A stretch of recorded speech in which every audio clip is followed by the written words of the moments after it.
네, 여러분 안녕하세요. 경제방송하는 유행입니다. 자, 오늘은 루나 사태 빠르게 좀 정리를 해볼게요. 루나가 워낙에 또 충격이 크고 한데 복잡해가지고 뭔 소리야 하시는 분들이 굉장히 많거든요. 투자를 하시든 안 하든 지금 이 사건이 도대체 어떻게 된 건지 잠깐 정리를 해보겠습니다. 자, 첫 번째 바로 들어갈게요. 스테이블 코인이 뭐냐부터 들어가 보겠습니다. 스테이블 코인은요, 한마디로 말해서 특정 국가의 법정 화폐, 그러니까 실제 돈과 똑같은 가치로 만들어 놓은 코인을 말합니다. 1코인을 1달러에 맞추거나 또는 1엔으로 하거나 1파운드로 하거나 다 가능한데요. 가장 흔한 사례가 1코인을 1달러에 맞추는 겁니다. 왜? 달러가 짱이니까요.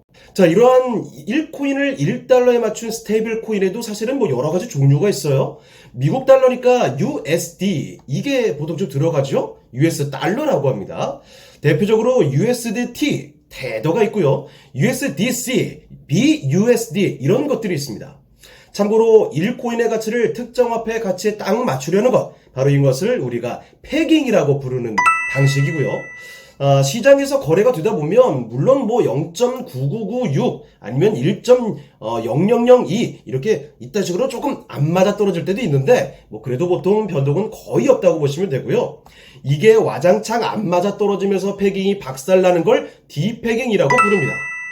자, 두 번째, 짚고 넘어가야 될 사실. 아니, 1달러랑 똑같으면 1달러 쓰면 되지. 굳이 스테이블 코인을 쓸 이유가 있나? 하시는 분들 계시죠? 이거는요, 실제 투자를 고려하지 못한 분들이 하는 생각입니다. 실제 코인 투자를 하신다면 이거 환전하는 게 보통 불편한 거 아니거든요.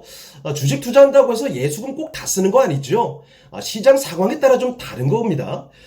예를 들어 단적으로 시장이 좋지 않을 때는 스테이블 코인으로 딱 바꿔서, 그러니까 실제 돈으로 안 바꾸고 수수료 안 내고 스테이블로 그대로 갖고 있는 식으로 플레이가 가능한 거고요. 게다가 이 환전 속도도 훨씬 빠르죠. 보안 측면에서도 좋고, 우리가 하고 싶은 거래 다 하고 나서 마지막에 스테이블 코인 요것만 딱 환전하면 수수료 깔끔하게 세이브하고 여러모로 편리하게 쓸 수가 있다는 말이죠. 이제는 왜 필요한지는 아시겠죠?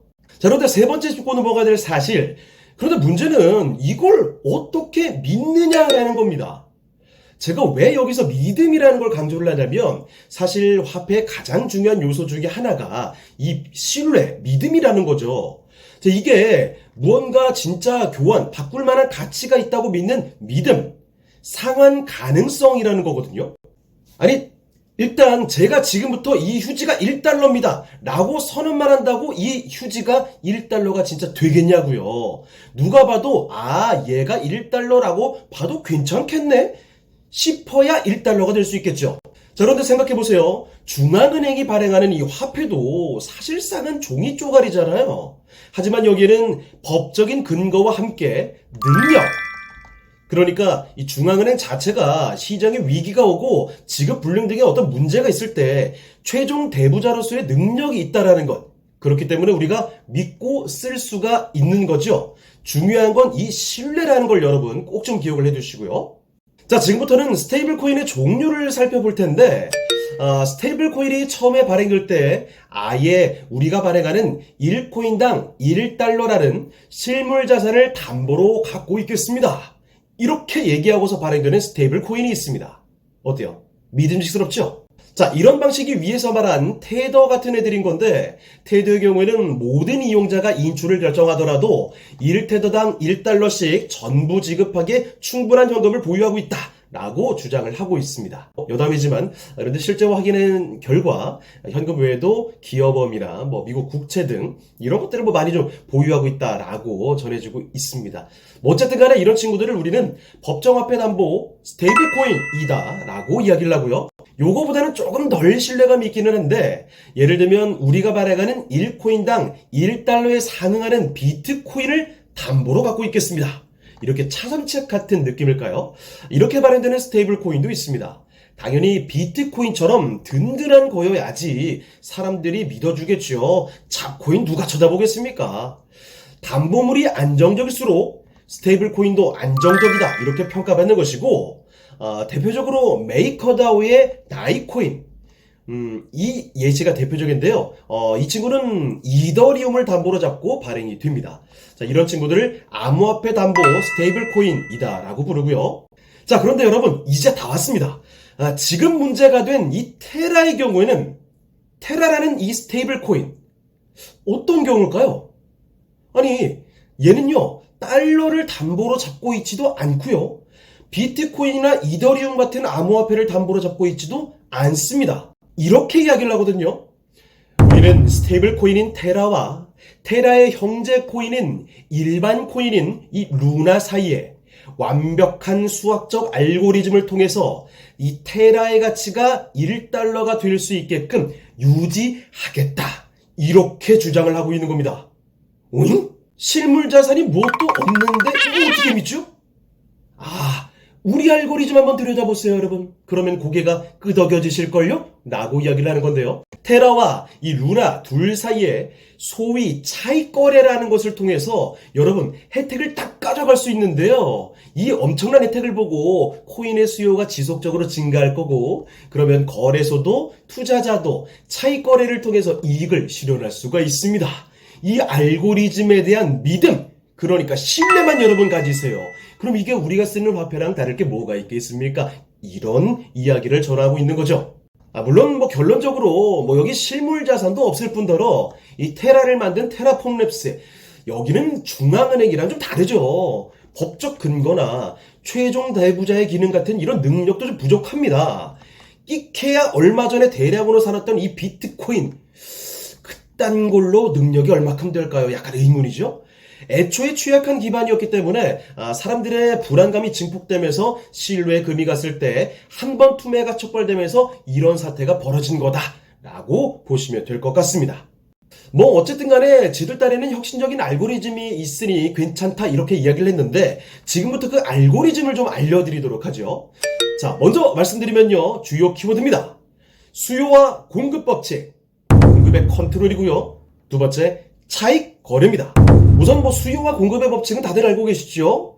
공급을 줄이면 희소해지니까 가격이 올라간다. 공급을 늘리면 흔해지니까 가격이 내려간다. 사실 최근에 이 주택 공급을 늘려서 부동산 안정을 시키겠다, 똑같은 맥락이잖아요. 자, 그럼 테라에서 구체적으로 살펴보겠습니다. 첫 번째 경우입니다. 테라 가격이 1달러 밑으로 내려가면요, 이런 일이 벌어집니다. 테라의 공급을 줄여서 희소하게 해서 테라의 가격을 올리겠습니다. 두 번째, 테라 가격이 만약에 반대로 1달러 위로 가게 되면 공급을 늘려서 흔하게 해서 가격을 내리겠다. 이런 메커니즘이거든요. 자, 그러면 어떻게 테라의 공급을 줄이고 어떻게 공급을 늘릴 거냐? 이 정답은 시스템이, 중간에 껴있는 시스템이 1테라와 1달러만큼의 루나를 교환해주겠다. 바로 이런 시스템으로 답을 내린 겁니다. 참고로 이게 시장에서 매수하고 매도하고 이런 개념 아니고요. 테라 스테이션 이런 게 있어요. 편하게 우리 시스템이라고 부를게요. 이 시스템에 가면은 아예 그냥 테라와 루나를 1대1로 바꿔줍니다. 테라를 주면 1달러만큼의 루나를 주면 테라를, 이런 식으로 바꿔준다는 거죠. 참고로 제가 왜 1달러만큼의 루나 이렇게 얘기하냐면, 루나는 스테이블이 아니니까 1루나가 1달러는 아니잖아요. 그래서 1달러만큼의 루나라고 한 거고요. 간단하게 테라와 루나를 서로 바꿔준다라고 일단은 기억해 두시면 되겠습니다. 자, 구체적으로 보시죠. 자, 첫 번째 경우를 들어가겠습니다. 테라가 1달러 아래로 내려갑니다. 그러면요, 투자자들은 어떤 선택을 하게 될까요? 시장에서 테라를 사거나 또는 이미 갖고 있던 테라를 이 중간에 시스템에 가져가서 루나로 막 바꿉니다. 왜죠? 1달러만큼의 루나로 바꿔준다잖아요. 여러분 생각해보세요. 1달러보다 테라가 내려갔는데 1달러만큼의 루나로 바꿔준다? 이거 당연히 바꿔야지 개이득 아닙니까? 그래야 개꿀이죠. 1달러 안 되는 거를 줘서 1달러짜리 갖는 거잖아요. 이렇게 갖게 된 루나를 그리고 시장에서 팝니다. 자, 그러면 여러분, 이걸 바로 우리는 차익거래라고 이야기를 하는 거고요. 그리고 이 와중에 시스템에 넘어간 테라는 시스템에서 소각시켜버려요. 대신에 루나를 새로 발행하게 됩니다. 자, 그렇다면 테라는 소각이 되니까 공급량이 줄지요? 공급량이 줄면 당연히 테라의 가격이 상승하게 되겠고, 루나의 공급량은 반대로 늘어서 루나 가격은 조금 더 하락하는 식으로 서로 균형이 맞춰지게 되겠죠. 게다가 앞에 말한 것처럼 없었던 테라를 새로 매수해가지고 시스템에서 바꾼 이런 사람일 경우에는 이러면 테라의 수요도 늘었겠네요? 이러나 저러나 공급이 줄든 수요가 늘든 테라는 가격이 상승하게 될 거고, 루나는 반대로 내려가면서 가격이 맞춰지게 되는 이런 알고리즘을 이쪽에서 주장을 하고 있는 겁니다. 반대 경우도 마찬가지죠. 이번엔 테라가 1달러 위로 갑니다. 그럼 투자자들의 선택은 어떻습니까? 시장에서 루나를 새로 사거나 아니면 이미 갖고 있던 루나를 시스템의 중간에 가져가서 테라로 바꿉니다. 그러면 1.1달러만큼의 테라로 바꿔주겠죠? 자, 그러면 당연히 루나 가져갔다가 테라로 바꾸는 게 당연히 이게 궤꿀이잖아요. 그러니까 1달러짜리 갖다 줘가지고 1달러 넘는 걸로 가지고 왔으니까 이렇게 갖게 된 테라를 시장에서 판다. 이 차익 거래로 투자자는 이득을 챙기고 또 이렇게 시스템에 넘어간 루나는 소각됩니다. 반대로 테라는 새롭게 발행되게 되죠. 바로 이러한 시스템, 이 차익 거래로 엄청난 꽁돈을 벌 수 있는 투자자들의 입장에서 말이죠. 자, 그러니까 얘네들이 이 알고리즘은 뭐 수요가 늘 수밖에 없겠네, 인기가 있겠네, 이렇게 이야기를 한 거겠죠. 자, 게다가 테라와 루나가 인기를 끌었던 또 하나의 요인이 있습니다. 바로 디파이 서비스를 이용한 건데요. 앵커 프로토콜이라는 디파이 서비스를 만들었어요. 자, 그런데 여기 테라를 예치를 하게 되면, 여기에 저장을 하게 되면 20% 엄청난 이자를 주겠다 라고 이렇게 사람들을 끌어모으게 되니까 요새 잘 나가게 됐던 거죠. 자, 그런데 상식적으로 20% 이자라는 거는 이자를 무슨 돈으로 줄 수 있을까요? 자, 그래서 이게 감당이 안 되다 보니까 투자자들 사이에서 불안감도 높아지고 단순한 사건 투매로도 엄청나게 불안감이 크게 조성되고 이런 사태가 촉발이 됐다라는 겁니다.